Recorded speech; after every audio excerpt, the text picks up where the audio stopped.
Whether people will stay in your group and whether they'll continue to grow as disciples depends a lot on the kind of relationships that take place in your group. And the kind of relationships in your group depends a lot on how you and your team leads the group. And so let's talk about 3 factors that will either help or hinder the growing comfort and trust in the relationships in your group. The first factor is, as a leader, you need to set the tone. How you treat others will set a tone for everybody else in the group. So you be welcoming, you be friendly. Before the group even begins, take some time to ask questions that will draw people out. Like, where are you from and what do you do? Questions that aren't too threatening or too deep, but make people feel comfortable. Initiate conversations. Introduce people to each other. Remember, it's not about you. And so you want to make an effort to put others first and help them to feel important and wanted in your group. And the second factor is, as a leader, you have to work through the awkwardness. Whenever a new group is getting started or there's new people who are added to a group, you can expect there to be some awkwardness as people figure out whether they can trust each other in the group. So give the group some time to work through that. It might take a few weeks to work through that awkwardness. But here's some things you can do to help it happen. Number 1 is come prepared with some icebreakers to help people loosen up and get acquainted.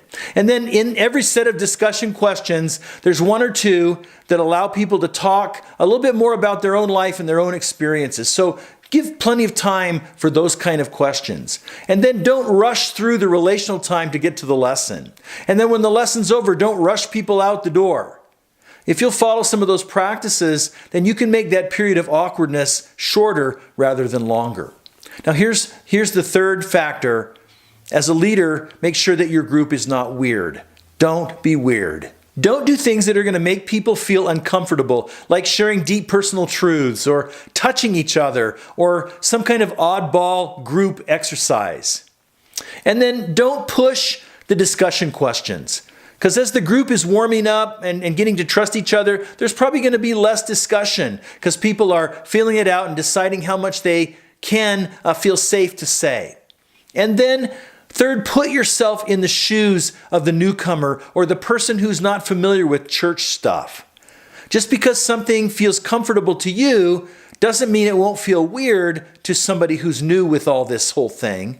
And so if you're not sure if it's weird or not, talk to your co-leaders or get some outside input on that. If you create a great relational environment, that's going to really help people to be able to discover and share the truth together.